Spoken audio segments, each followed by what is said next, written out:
I'm Dan, I'm from Piste Racing. The team's a group, my partner and a group of friends who all race these beautiful Peugeots. The Peugeot thing is a bit of a weird one. We started out with one because it was cheap, and then that one crashed, unfortunately, and then we ended up with some more, also because they're cheap. They're cheap for a reason. Off-piste is off-piste is a French term for a skiing term. It means being off the course, and it's when you go off course, and that's where these ones spend a lot of their time. Peugeots have got a reputation for being unreliable. The reason for that is because most of the bits and pieces that you have in the cabin are junk, right? All the plastics are terrible, all the electrics don't work.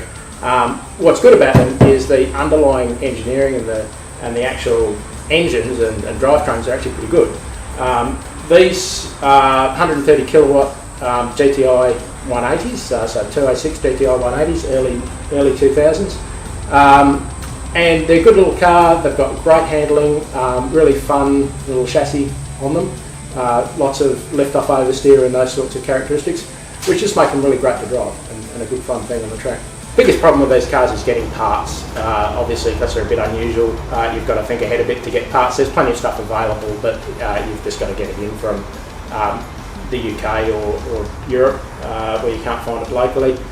Working on them is an absolute nightmare. I just did the timing chain on this, sort of timing belt rather, on this one, and you've got about that much space to work in, so you have to move the engine, and then you've got about that much space to work in. So it's an absolute nightmare, some of the routine maintenance on these things, but overall I think it's worth it. So this car came about because I needed something to drive. I've got another build in the background, which is a completely ridiculously modified car, and there's a few things about that. One, when I do actually finally finish it, maybe in another year or two, I'll get it out to the track and it's going to break constantly, guaranteed, right? And it's going to be probably very difficult to fix at the track as well, because it's going to have a lot of different specialist parts in different places.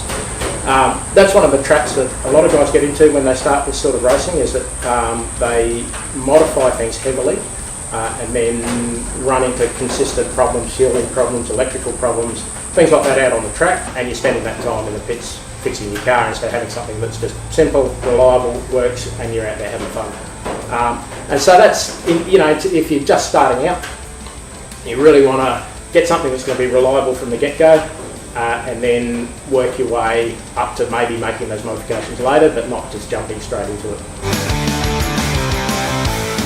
The main things you've got to think about are your consumables. The cost of the car itself is sort of part of the equation, but the big thing is tyres, brakes, suspension, ability to get all that stuff, and the ability to do simple upgrades that are going to be cheap and give you good times. This car in particular, normally they come out with 17-inch wheels. This one in particular runs 15s because they can get 195/50/15 tyres at a good price and good quality tyres. So that's a big influencer on the budget and managing your racing, so that it doesn't end up costing you a fortune. If you want to run a big car, if you want to run a V8, that's great. Go for it, but you're going to use a lot of fuel, a lot of brakes, a lot of tyres, and you've got to be prepared for that going forward. Okay, a few secrets. Number one, you want good suspension setup, and it's very easy to get more caster and more camber into most cars with a little bit of fabrication. You've got to know what you're doing, but we've got decent caster and camber into this car. It makes an enormous difference, but 3 to 4 seconds a lap on most circuits. Another one is brakes. If you can get good brakes, use good brakes. Massive cars. Inside the car here, there's a few things that make life easier. This car's got the seats on a rail, so it can be moved backwards and forwards for different drivers. This has got a budget detachable steering wheel. This is actually from the Sprint car. They work fine, and they're a lot cheaper than race car ones. I've also got up here, got a big curved mirror. You need to be able to see who's behind you, and by the time you've got a roll cage in a car, often the vision is quite badly limited, so great to have that. On this car we're running the Hankook Ventus RS4s, 195 50/15s. They're a great tyre. They've got really good characteristics on the track for this type of racing. They last well, and they're relatively cheap.